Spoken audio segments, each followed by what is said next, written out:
Hello, DevOps people! How is everyone? I'm back. I'm still alive despite rumors saying otherwise. I've not been on Twitch for 3 weeks, I think, because, yeah, various reasons. And I'm happy to be back. And I'm back with another office hour where I only drink coffee if you don't ask any questions, because programming is up to you. This is where I sit and wait for you to ask questions about DevOps stuff like system administration, software engineering, IT career questions, programming questions, questions that you'd like to discuss or find an answer to, and I'm more than happy to help you find one. I'll try to be useful, I promise, but it's up to you. You need to ask questions, and where do you ask them? Well, since I stream to 3 different platforms, ideally you post your questions to mspc.sh/office hour, because on that Q&A board I can collect all your questions, can see which questions are maybe related. You can upvote questions that you like yourself, and I'll pick them and get them on screen so everyone knows what I'm talking about, even if they've just joined the stream. And yeah, so it's easy. You don't have to log in anywhere. There's no need to leave an email address or anything. Just go to mspc.sh/office hour and post your questions there. And as long as there aren't any questions, I'll simply sit here and enjoy my coffee. In the meantime, if you don't have any questions and you can't come up with any, post into the chat how you're doing, what you are doing at the moment, if you're already starting into the weekend, or if there's something that you still need to get done before you can leave. Let me know. I'm a very curious person. I always have been very curious. It's part of not only my nature, but also most of what my career is based on, actually, curiosity. And so let me know what is up with you at the moment. And so I guess I'll share what's up with me as well. I'm doing great at the moment. We have beautiful weather outside in Ireland, which is absolutely not to be taken for granted. Next week will be much worse, but at the moment we have 15, 16 degrees outside, which is almost summer. And sun's shining, sky is blue. I'm in the process of talking myself out of doing this stream, actually. So yeah, and personally I'm fine. My sleep has become better. I had been complaining in past months about sleep issues, but it's getting better, and there's only the occasional night that doesn't go well, but that I guess is the same for everyone. In terms of my day job, everything is going nicely as well. We are in the process of exploring container-based deployments. For the last 15 years we've been running our hosting platform more on very archaic technology, but hey, never change a winning team. But at the moment we are exploring how to build containers from our customers' websites and deploy them in some kind of a container orchestration platform, which isn't defined yet. I'm intentionally taking it one step at a time. So at the moment we are focused on the problem of building containers, and once we have containers that can be deployed, we'll see how we are going to deploy them. Of course, Kubernetes is one of the top contenders there, but it's not set in stone, and I'll keep you updated on our trains of thought there. On the Monospace Mentor side, I've been working on my upcoming course, Shell Scripting for Cybersecurity Engineers, and not making much progress, but a little bit. And I think I need to focus more. I have tried to do everything at the same time all at once, and that doesn't seem to be a recipe for success. So, for example, I've been working on PubMox, which is this server here. This is a nice mini PC. It's a GMK Tech A8 Pro with an AMD 7 CPU, 96 gigabytes of RAM, a 1 terabyte system disk, and 2 terabyte VM disk, because as the name implies, PubMox, this is going to be a public Proxmox server where members of my community, called the server room, can access a fully spec'd Proxmox instance for free. So if you are a member in the server room, then you get to access this system for free once it's set up. You need to be a gold member though, and I've been working on an announcement for this PubMox server for a while, and I had an idea that delayed things a little bit, but I think it's a very good idea, because had I set this server up myself, I would have been done by now. I mean, setting up Proxmox in my home network, maybe in a different VLAN and things like that, that's quite easy. I have done that a lot. But when I started writing about the project, I realized, why not let members of my community do the whole setup?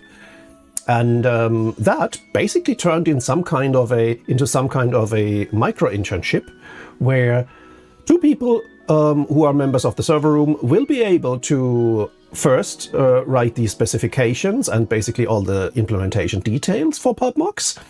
I'll guide them through the process. Then they'll do a workshop online with all the other members of the server room, where they actually implement their plan, which will then result in a running Proxmox instance. And from there on, since everyone will get access via Tailscale, we'll have a community Proxmox platform.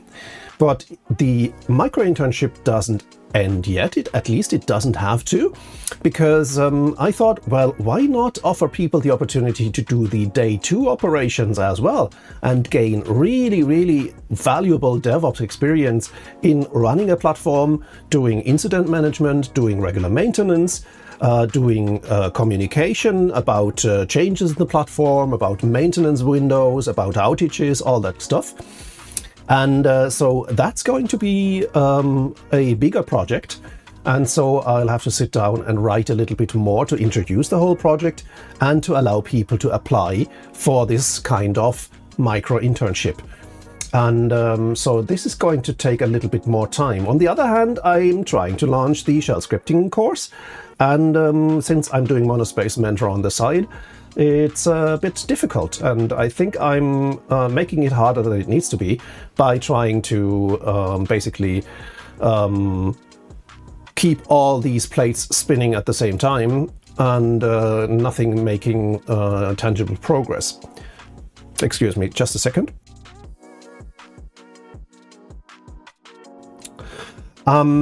So I think I need to pick one of these two projects and drive them to completion before I do the next thing.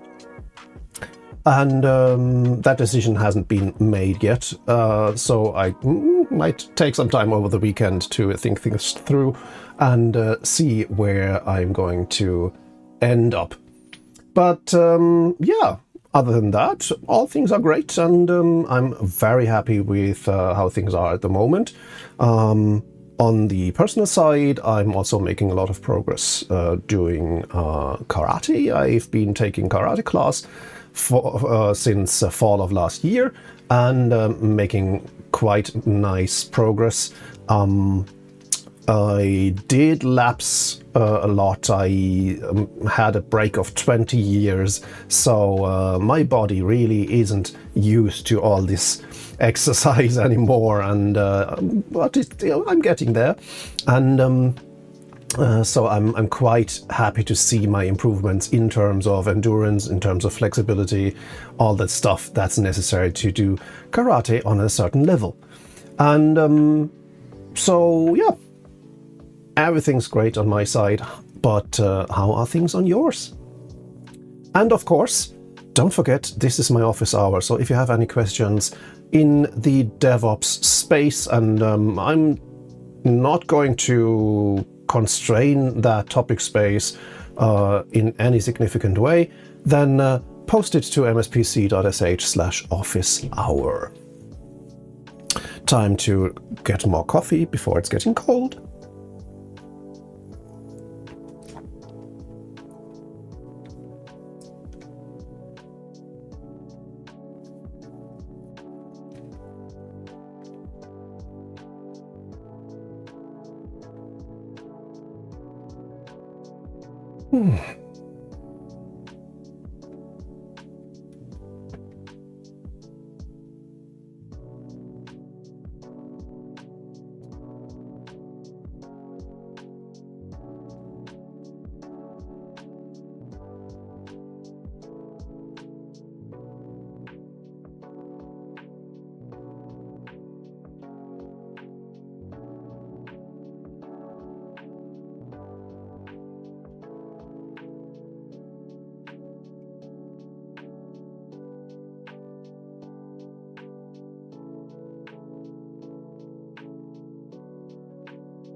In chat, Screen Nuke Games joins us. Hello, Screen Nuke Games. How you doing? Asking, hey, I wanted to just support small streamers. Thank you very much. But ironically, I want to get into cloud dev and freelancing. I just graduated. I'm trying to do AZ 900. But other than that, I'm not really sure what to do. So, well, that's definitely a good first step. AZ 900 being the Azure basic cloud certification, if I remember that correctly. And that's definitely a good step in the right direction if you want to get into the whole cloud native space. Not really sure what to do. Is there a question hiding behind that statement? And if yes, ideally post it to mspc.sh/office hour, but hey, I also take questions from chat as well. But since we already have a question on the board, we'll switch to there. So let's see, we have a question here. What is your process for learning config file languages, or at least getting really familiar with them? I am a full stack developer with interest in DevOps.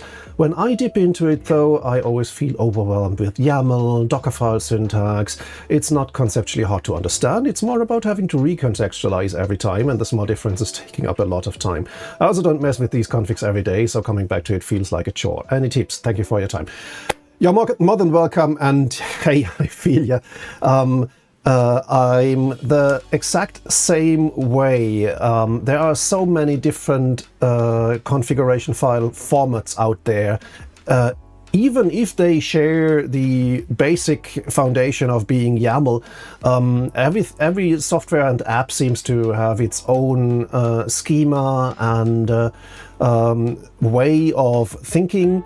And then, of course, there are all the other formats as well. Some use JSON, then there's TOML, or the traditional Windows INI file configuration format, all these different formats. And yes, as you say, you don't do them every day. I mean, all the stuff that you do every day, you're pretty familiar with and can handle with ease. But if you only touch these files once in a while, every month or so, you basically feel like you're starting over again and again. And I can really relate. It happens to me as well. There are different ways to deal with that. I mean, when I look at myself, of course, strategy number one is suck it up and deal with it. So get the documentation on screen and look it up. I actually have a whole bookmark group called Reference in my browser, where I have the pages that I need occasionally, where I have to look up things like the configuration file format and things like that. And so that's one way to deal with things. The other way to deal with things is to use automation and abstraction, I guess, that comes hand in hand with it. That means configuration files and stuff like that you need to deal with more often than not. Do automate their creation by having a script that does it, or by using more grown-up automation software like Ansible, for example, where you can store your own settings in values that make sense to you in maybe another YAML file, but a YAML file whose schema you define and you are familiar with, or that at least makes sense to you and is more intuitive when you need to get back into it.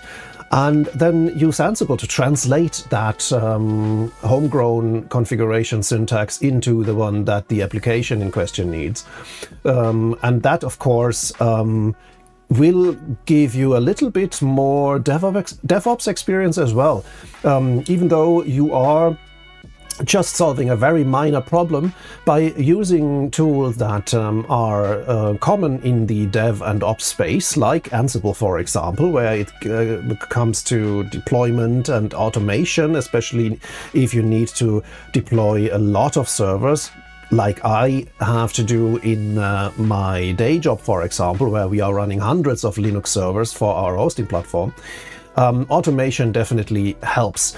And I think automating things like deploying your dot files, your configuration files, maybe even generating them from a format that you've defined yourself, that is definitely experience that you can then apply to real DevOps problems in your job as well. So that would be the more constructive answer than just deal with it. And if you have any further questions on that topic, feel free to post them to the board. I'll be happy to follow up with something more detailed. I just don't want to ramble all this time without getting to the other questions on the board as well. So here we have Screen Nuke again. I think my question behind what I was saying was, what is your first step to becoming a freelancer after just doing certification? I have Upwork and Fiverr, but I never know when I'll be ready to commit to that enough to make a part-time wage. Any tips from when you're first starting off? That's a very valid question. How do I get basically into the professional space if all I can show is certifications and things like that? Certifications. I would say, and you might call me Captain Obvious, but do something other than just certifications. Get actual experience, get actual practice in stuff that the industry that you are aiming at needs. Because certifications don't prove a lot, especially if you are still at the start of your career. All they prove is basically that you can do exams, and since no one will pay you to do exams, but instead wants you to do specific stuff that brings their business forward, you need to do things that bring businesses forward. And that means you need to get your hands dirty and get to do what's necessary in the space that you are aiming at. So, for example, if you're more going into the operations side of things, then you need to become familiar with deployment topics, with container orchestration, with tools like Terraform, or Ansible, with orchestration platforms like Kubernetes or Nomad, and build stuff yourself. And that is exactly the purpose of PubMox, the Proxmox instance that I was talking about earlier. I'm not sure if you had already joined the stream by then. PubMox is going to be a platform that is going to be available to gold members of my DevOps membership community called the Server Room, where the members can go to this PubMox instance and deploy their own Kubernetes clusters, do experiments, tear everything down again and start something new, without having to pay anything extra than the membership fee, which also gets you other perks like my courses and stuff like that. So that's all going to be part of the membership perks. And that's something that people need, especially at the beginning of their careers. Really doing practical work, making lots of errors, finding the reasons why things are failing and fixing them, and making progress that way. Of course, also getting in touch with other people, for example, fellow community members who can help them solve issues, answer questions, like I'm doing now, and make further progress towards the goal they are having. And I think practice will get you to a point where you say, okay, now I'm really familiar with X, and I will start offering X as a professional service. And that's basically the point where you can decide, will you be doing freelancing on the side, where you can still say, okay, I'll only do 4 hours a week or something in my spare time, or if you are actually going to pull the plug and go in full hog and do full-time freelancing. But if all you have to show are certificates, that's not going to be enough. It might move the needle a little bit. Maybe it'll tip the scales towards you if you are competing with someone who also has practice but no certifications. Practice plus certifications will definitely trump that, but certifications alone will not be sufficient to do professional work. Again, I'll leave it at that for the time being. If you have any further detailed questions, then feel free to ask. I'll be here for a while still, and so feel free to post to the board while I'm still refueling.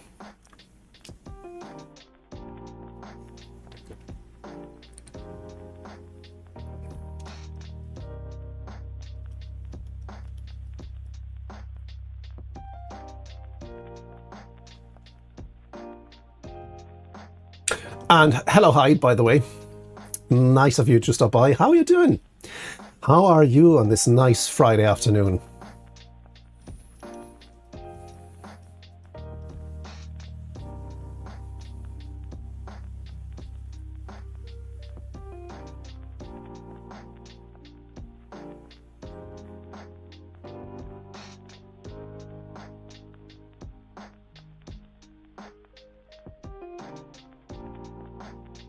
By the way, I'm sorry if the ad on Twitch interrupted things. I saw it coming up and then completely forgot about it again. I need to find a way to keep this front of mind more better for me, so I can actually stop in time and yeah. All right, so we'll continue the topic. Thanks for answering my question in config languages so thoughtfully. Happy to. My takeaways: first, it's a common pain point that doesn't go away. Work with it, not to solve it. Second, create a collection of resources in order to help get context quicker. And third, create personalizing scripts, configs that allow me to at least take my preferences wherever I'm doing configs. Appreciate. Yeah, even though that's not a question, obviously. Yeah, that's exactly what I wanted to convey. And there's also resources out there that can help you with that. For example, I do publish all my dot files in a public repository, so you can check out what I'm doing in terms of configuration files, regardless if it's for my current terminal of choice, or for NeoVim, which is my editor, or for Zelich, which I'm at the moment testing if it's going to replace Tmux.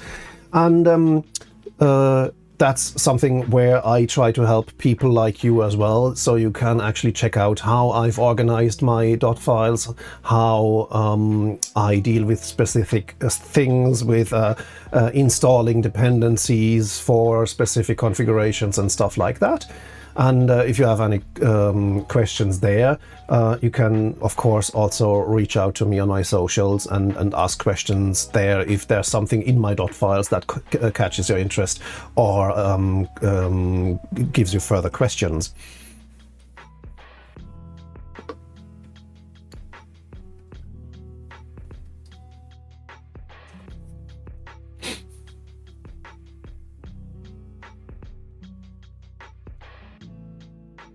Hi, it says NeoVim heart. Yep, the NeoVim love is real.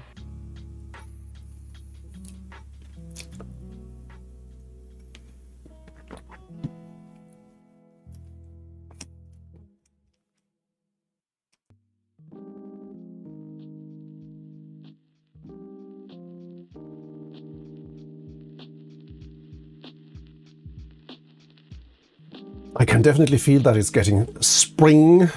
I have 23 degrees Celsius here in my office. Hi Das, have you tried Zed? Yes, I have. I have it installed on my machine, and I tried it a little bit, and it has its charm, but it didn't have anything that made me use it more than NeoVim. I know that the Z team is making great efforts of supporting, say, Vim key bindings very well. I guess I've grown out of GUI-based editors in the past, especially after I switched to macOS as my main operating system for my desktop.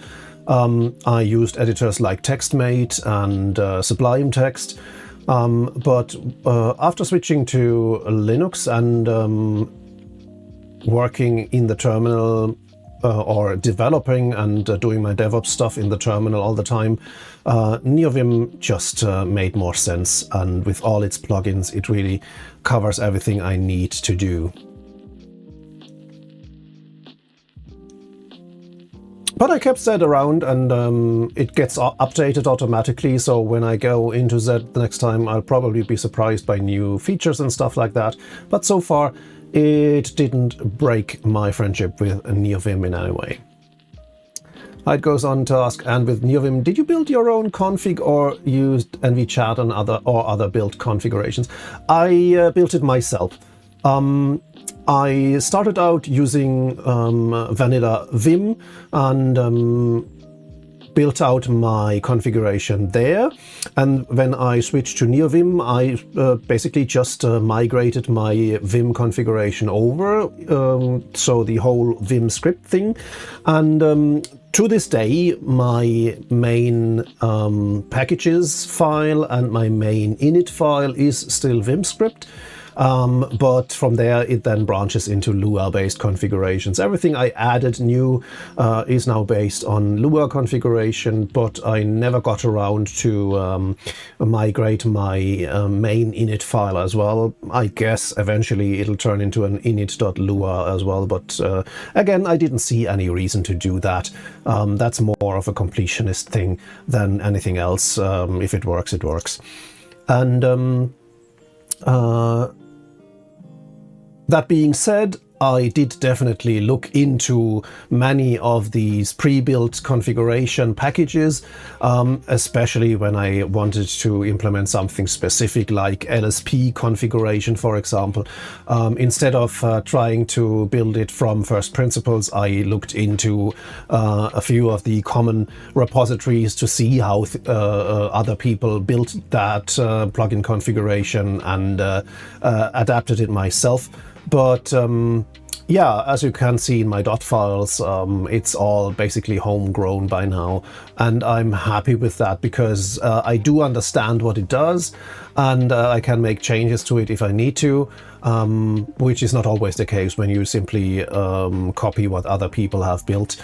And especially when it doesn't work anymore, for example, after a plugin upgrade, you need to get into things more deeply anyway. And so I thought, yeah, let's get into them right from the start. Then I have a grasp on things and can keep that grasp. And so far, it's been working nicely for me.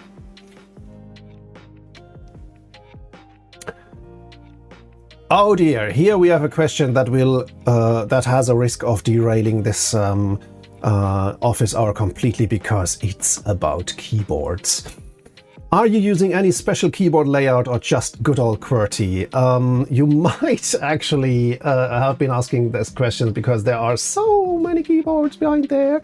And yes, I am a fan of mechanical keyboards, and as many people did during COVID especially, I got into the custom keyboard hobby and spent a lot of time and money and resources on building them myself. And of course, that also got me into the question that you've just asked. Will I stay with QWERTY, a layout that I've developed muscle memory for multiple decades? I started computing in 1984, and since then I've been using the QWERTY layout, so there's a lot of muscle memory. I tried to switch to Colmac, fully switch to Colmac, but failed. I tried it 2 times, I think, and then I said, okay, it's really too hard to override all that muscle memory, and I was struggling and struggling despite doing typing tests and exercises and things like that. My brain didn't seem to really catch it. But then I said, okay, let's try using Colmac at least on my split keyboards, because those split keyboards require some different muscle memory anyway. And maybe if I stick with it on these keyboards for multiple weeks, I'll build up new muscle memory, new neural pathways that can actually process Colmac. And lo and behold, they did. So I'm actually using the Colmac layout on my split keyboards. I can even show you my Corn keyboard because it has the Colmac layout on them. If the camera can focus. Let me see. I think you might be able to see it. So yeah, that is Colmac, nice and simple. And my brain is actually able to switch between the monoblock keyboards, where I'm still using QWERTY, and my split keyboards, where I'm using Colmac. And the only thing that derails me is if I need to divert a few CPU threads to other stuff. For example, if I use my split keyboard while doing a live stream, where I also need to focus on my streaming software and the stuff that is happening on chat and on the stuff that I'm speaking, then the whole thing breaks down and my brain switches back to what it's familiar with, and then I'm starting to make typos and switch back to QWERTY on the wrong keyboard. So Colmec does work for me when I'm all alone and can write stuff, like for example in a coffee shop or something. But as long as I can't focus on the process of typing itself, then I'm still struggling. I would probably have to use split keyboards and stick with them through thick and thin to really drive that home, and that would just be too painful for me. Stumbling through live streams, for example, where I'm frantically trying to not making typos and things like that. I don't see myself going that hard. There's no reason to. Johnny the Ripper is joining us, saying nice. Hello, Johnny. How you doing? And NeoQC joining us as well. Happy to see you again. Hyde asked in chat, last NeoVim question, Packer, Lazy or Rocks? It's Plug, actually. When I started out not cloning repositories myself anymore and had to choose a plugin manager, I chose Plug, and I stuck with it for years now. Even though the newer ones have more features and can automate things a little bit more nicely, so far I got to where I wanted to be with Plug as well.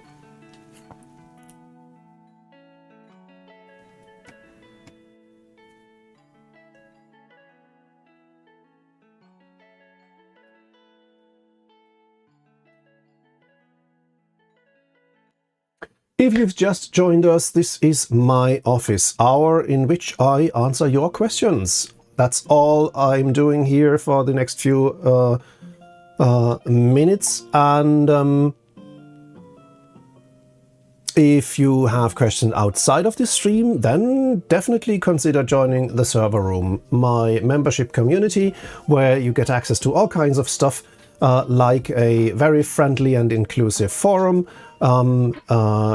regular events like our community hangouts, deep dives where I cover a specific topic, membership hot seats where people can share issues they have or projects they are doing and collect feedback from the community, workshops and courses. For example, the upcoming PubMox workshop, where you can actually do some kind of a micro internship building the Proxmox instance for our community that gold members and above will be able to access for free to run their programs, run their projects, do experiments, and basically learn DevOps practices in a practical manner, not just from attending courses or reading books. And so if that's something that you're interested in, definitely consider becoming a member. There is also a limited free membership that will definitely get you access to the forum. And if you want to have more of the membership perks, then of course check out the paid tiers. And I'm sure there's something for you as well. Hide us, what's that split keyboard? Own built or did you buy it online? I'm still not sure which one to get. I was looking toward maybe Ergodox. Ergodox is definitely a good choice because it's a very traditional and well-developed keyboard, and you can get them built. I built most of the keyboards that I own, where I got the parts and then I had to solder them myself and get the switches and stuff like that. Nowadays I'll simply buy hot swappable keyboards where I don't have to solder anymore, because that allows me, of course, to change switches without much hassle, even though I actually got myself a desoldering stations for exactly that purpose. And so the keyboard that I showed you was a Korn, also known as the CRKBD. It's a very common split keyboard, especially when it comes to smaller sizes. And I really like those split keyboards that go full on layering by having very few keys, where you basically have to move your fingers only one key in each direction to cover the whole keyboard. So for example, where you don't have to reach up to a number row or something like that. So I'm more into the 5+3 keyboard layout, for example, where you have actually 5 keyboard columns and 3 rows plus the thumb keys, and I find that very convenient. The Ergodox is definitely another common layout, and the third layout, where I actually also have a split keyboard, is the Lily 54. Is it 54? I think it's 54. So that's basically a keyboard layout where there is a number row, as you can see. So it's not 3 rows of keys, but 4. That's what I started out with. I actually have a Lily still laying around with a 3D printed case that I should give away, actually. I can't charge anything for that anymore. So I should find a way to give those away to people who'd like to try things out. Yeah, I'll keep that in mind. Yeah, so the Lily layout is definitely also one that is very common, and yeah.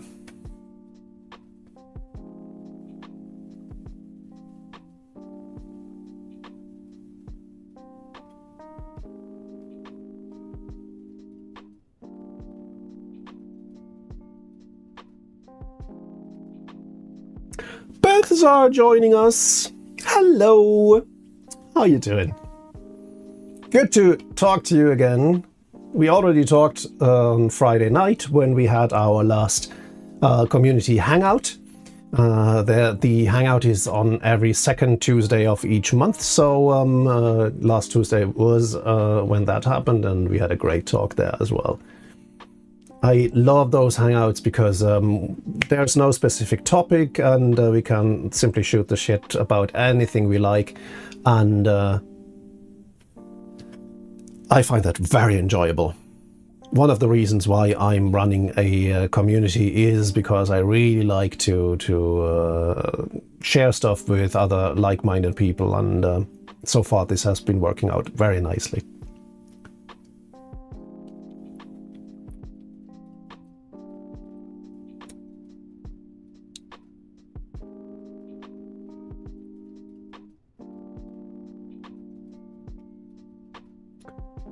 Bethesda has also picked up some new smart bulbs a while back and finally got them onboarded. I probably won't buy another brand or smart bulb other than Cough from now on. Oh, interesting.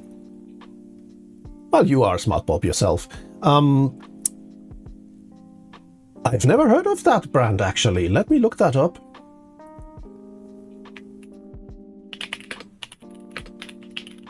And tell us, why is that?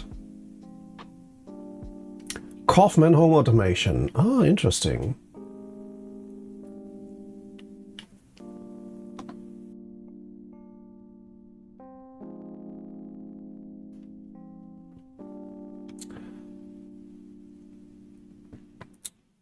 USB Home compatible with Tasmota.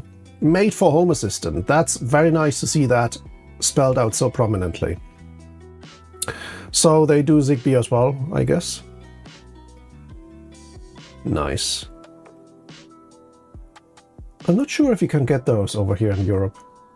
I'll have to check. So far I've only bought Philips bulbs. I have other brands for smart plugs and stuff, but in terms of bulbs, I don't think I've bought anything else than Philips.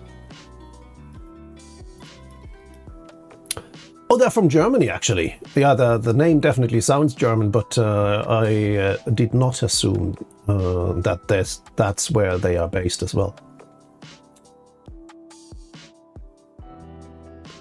Firmware's all open source, running on ASP Home, no cloud shenanigans, works well with HA. Oh, that's amazing. So basically they have some community connections and try and support that. Well, let me check that out, because I actually need a few new bulbs. My Precious is in the process of buying new lamps, and so we'll need new bulbs as well. I will go to my personal browser.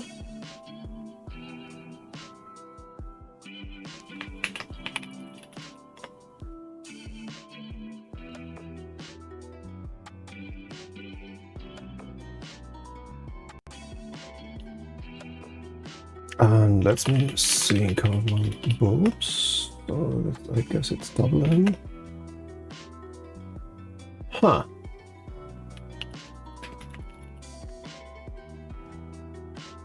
See, that's the strange thing. Even on Amazon DE, you can't buy them there, at least. That is interesting. Let me do a general search. I don't have to use Amazon. I can. Oh, it's just a single N after all. Kaufmann. Kaufmann. It says available at Amazon.com, but not DE apparently. Okay, interesting. So I wouldn't assume they are available on Amazon.ie, which is the new Amazon outlet here in Ireland, but I checked it and realized quite quickly that everything is much more expensive than buying it from the continent. So I don't see why I would ever buy at Amazon.ie other than if I need it really, really, really urgently.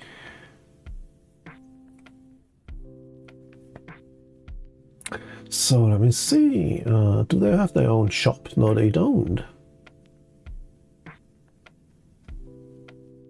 I think you actually are better off buying their stuff than I am.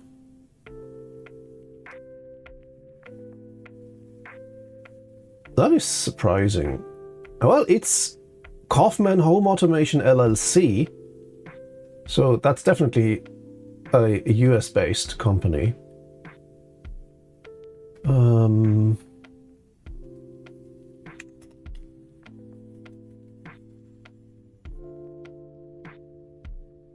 Yeah.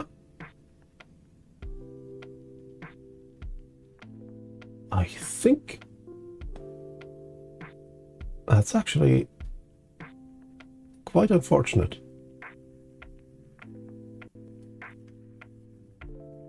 But thanks for sharing anyway. I'll keep that in the back of my mind and try and check them out a little bit more. Maybe there's a way. Bethesda says, when I watched the video, I assumed they were living domestically in Germany, but it's possible could be an immigrant. Yeah, always possible. Maybe they saw better markets in America. I'm not sure if that's still the case, but I don't want to get into that. Pixel Buttercup says, hello from Barcelona. Hola, señor. ¿Cómo estás? What are you doing in Barcelona?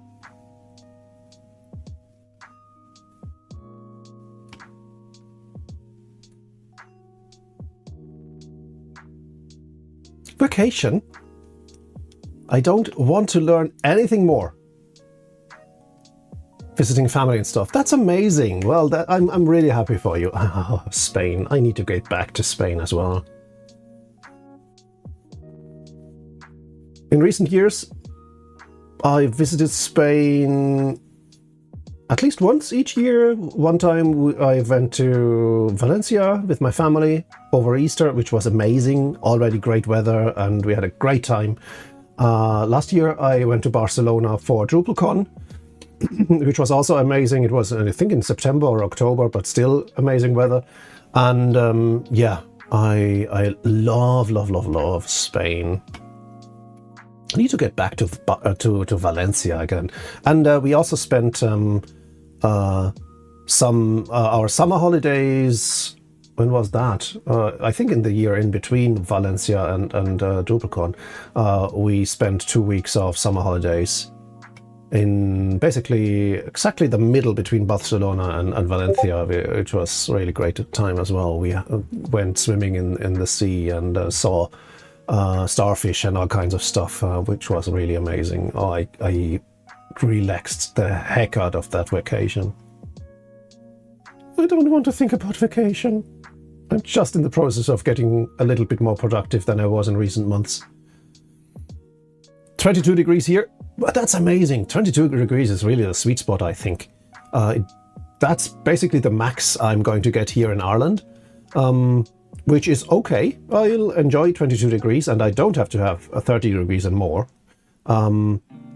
Yeah, 22 or 23 degrees is definitely something that I can enjoy, where I'm not sweating my ass off and still can run around in shorts and t-shirt.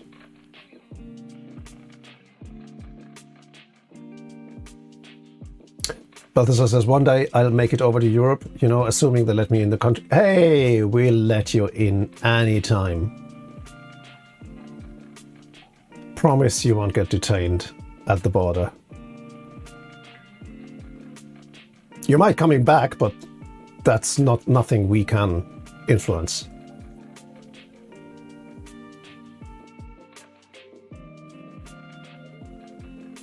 Oh yes, of course. I forgot, Pixel Buttercup, that you are based in Ireland as well.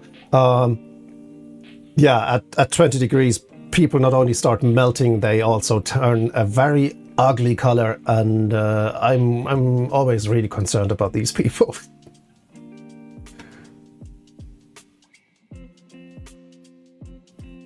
I have no idea why the Irish are that way, but whenever the sun comes out, they go out as well without any protection, and within a day or two they turn into walking skin cancer advertisements, and I have no idea why they do that.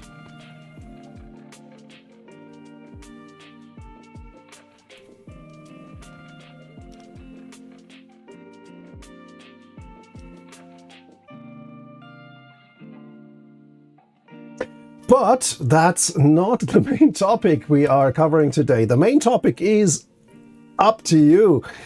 This is my office hour, so if you have any questions all around the DevOps space, say dev side, software development, programming languages, object-oriented design, things like that. On the ops side, system administration, Linux, server stuff, Kubernetes, or things like that. Ask them at mspc.sh/office hour. I'll pick them up and I'll answer them for you. And then I realized that I don't have my Q&A board in front of myself anymore. And you might have actually asked questions. No, but you didn't. You didn't. Why didn't you? And so go to mspc.sh/office hour and ask your questions there. We are already past the 3 o'clock mark. Which means I will have to wrap things up soonish, because there's still stuff I need to do ahead of the weekend. But we'll take a few more questions. So let's say the next 2 questions, if you ask them before 3:15, I will still answer. Other than that, then we'll wrap things up. Pixel Buttercup says, I'm now building my own GitHub provider kind of thing, your own forge, your own Git forge. For learning purposes, nothing prod ready. Finished set up a Git server, now trying to work on the front end, then actions. Oh, that's amazing. Definitely check out Forgejo or Forgejo. It's one of the forges that are very popular at the moment. It's of course open source. It's based on Git, but Git seems to have made a few questionable decisions lately, and that's why people are have forked Git to Forgejo, and It's very popular and actually the basis of the Codeberg repository that's available for open source projects. And so that's definitely something you should try out because it comes with all the stuff that you need, not only the Git server, but also the front end, and you can also integrate a CI/CD system into there.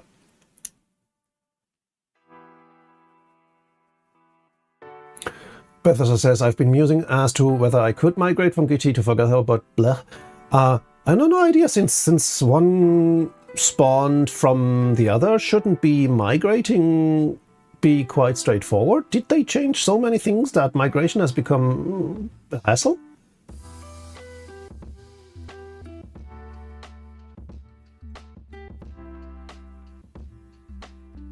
Because Buttercup says, sounds interesting. I'll have a look.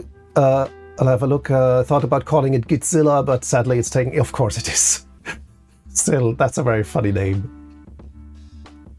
And over on the board, there's an interesting question. Have you been using Podman? If yes, how did you like it compared to Docker? I do use Podman on a daily basis. As I said at the start of this stream, at the moment I'm busy building a container-based deployment with my team, where we deploy our customers' websites in containers instead of directly on the bare metal, as we've been doing for the last 15 years. So we are a little bit late to the container-based deployment game, but that's simply because we have a working solution and never change a winning team and things like that. So yeah, and we are using Podman for that. I did also use Podman to deploy my link shortening service. So if you have been using mspc.sh/office hour, that's my link shortening service that I'm hosting myself. It's based on the app called Qt, Q-U-T-T, and I deployed that using Podman. And since I wrote a blog post about this, I'll give you the link to that article. Of course, you can go to monospacementor.com yourself, but let me check out the link for you quickly. That's part of the service. Copy a link, and then we'll go over here and I'll post it to chat. So as you can read in this article, I am really enjoying Podman. I really like what they are doing, especially with the extension that they call pods, where Podman still stays that single node, simple container deployment tool, but you can also already do a first careful step towards Kubernetes by combining multiple containers in a pod. And I think that's a really interesting way to do things and a really helpful way as well. So yeah, I am definitely preferring Podman over Docker. Well, as I always do, if there's an open source software that lets me do my stuff without having to worry about licenses, about worrying about usage constraints and things like that, then I'll always take open source over the commercial solution. And Podman is one of these solutions, definitely. So if you haven't checked out Podman yet, please do so. It's really worth your time. And it's really easy to get into Podman as well, because they did emulate many of Docker's interfaces and command line subcommands and things like that. So the very basic stuff is exactly the same. Just like you do Docker build and Docker run, you also do Podman build and Podman run. Of course, there are going to be differences, and that's where Podman can then play out its advantages. But other than that, Podman is definitely an easy thing to get into. Thanks for that question. That's definitely worth a recommendation. Check out Podman.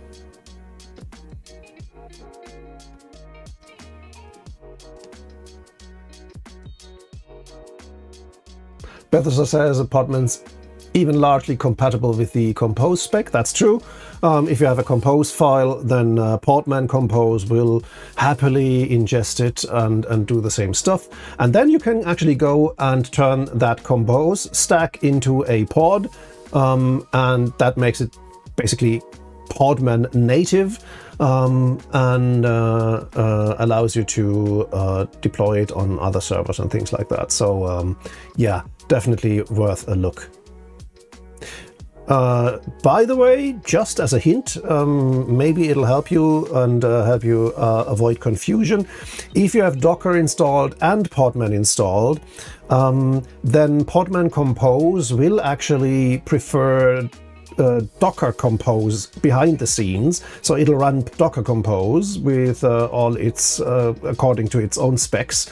If you want to use Podman specific stuff with a compose file, then you either need to deinstall Docker or you need to set an environment variable that forces Podman to use its own Podman Compose backend. Other than that, yeah, it might have confusing outcomes because even though you type Podman Compose, it'll actually run Docker/compose behind the scenes, and that might have unexpected results. So you need to set an environment variable that's called Podman Compose Backend, I think.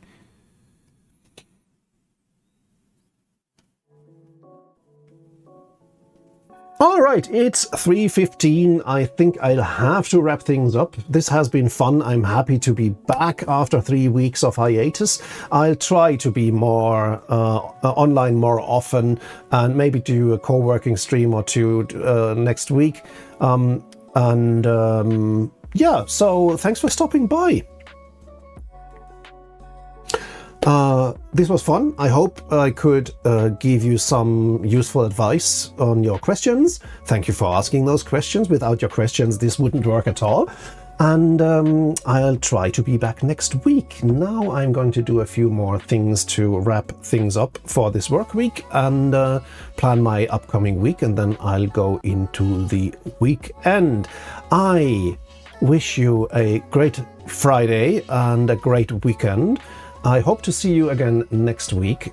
If anything, I'll definitely try and do an office hour, but I hope that I'll be able to do some live streams as well, because I have some work to do that might be worth sharing. For example, I'd like to set up a new Kubernetes cluster using Talus Linux, which is a very interesting Linux distribution that's especially geared towards running Kubernetes. And I would enjoy sharing that with you. So if you don't follow the stream, please do so, and definitely consider joining the server room where we can continue our conversations outside of my live streams. And until I see you again, take care.